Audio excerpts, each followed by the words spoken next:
Ghibah atau membicarakan aib orang lain adalah dosa besar, bukan dosa kecil. Bahkan dosa ghibah lebih sulit untuk bertaubat. Kenapa? Karena dosa ghibah menyangkut orang lain, sedangkan syarat bertaubat untuk menyangkut orang lain adalah harus meminta maaf pada yang bersangkutan yang pernah kita gibahin. Jika berdosa hanya kepada Allah Subhanahu wa Ta'ala, masih mending, karena Allah Subhanahu wa Ta'ala Maha Pengampun. Nah, kalau dosanya ke manusia, susah urusannya.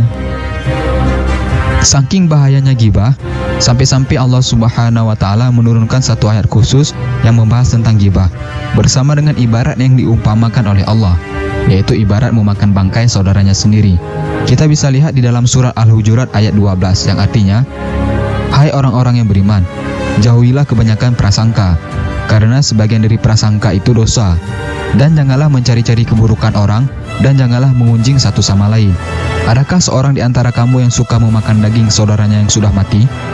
Maka tentulah kamu merasa jijik kepadanya, dan bertakwalah kepada Allah. Sesungguhnya Allah Maha Penerima Taubat, lagi Maha Penyayang." Jelas sekali perumpamaan orang ghibah itu ibarat memakan bangkai saudaranya sendiri. Siapa di antara kita yang mau makan bangkai manusia? Tentu saja sangat menjijikkan memakan bangkai manusia. Nah, begitulah Allah Subhanahu wa Ta'ala mengumpamakan orang-orang yang melakukan ghibah. Banyak orang yang menganggap remeh masalah ghibah, seakan-akan bukan dosa besar, hanya dosa kecil. Padahal di dalam Islam kita wajib menutup aib-aib saudara-saudara kita. Jika kita tahu keburukan seseorang, maka kita disuruh menutup aibnya rapat-rapat. Itulah ajaran Nabi Muhammad SAW. Jika kita suka mengumbar aib orang lain, menggibah orang lain, nanti di akhirat Allah Subhanahu wa Ta'ala akan membuka aib kita semua. Bahkan gak perlu nunggu di akhirat, banyak orang yang malah aibnya kebuka duluan di dunia karena suka gibahin orang lain. Setiap kita punya aib, itu pasti. Kita semua punya aib yang memalukan jika diketahui oleh orang lain. Dan kita sangat benci jika orang lain menceritakan aib-aib kita.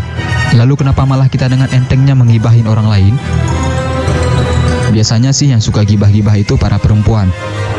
Tetapi banyak juga laki-laki yang suka gibah waktu nongkrong sama teman-temannya.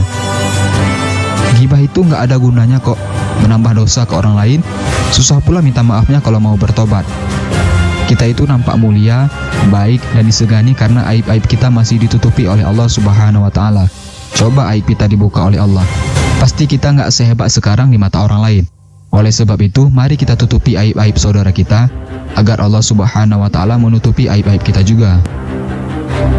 Kalau udah tahu betapa menjijikkannya dosa ghibah, mari kita share video ini sebanyak-banyaknya agar teman-teman kalian tidak ketinggalan informasi penting ini guys.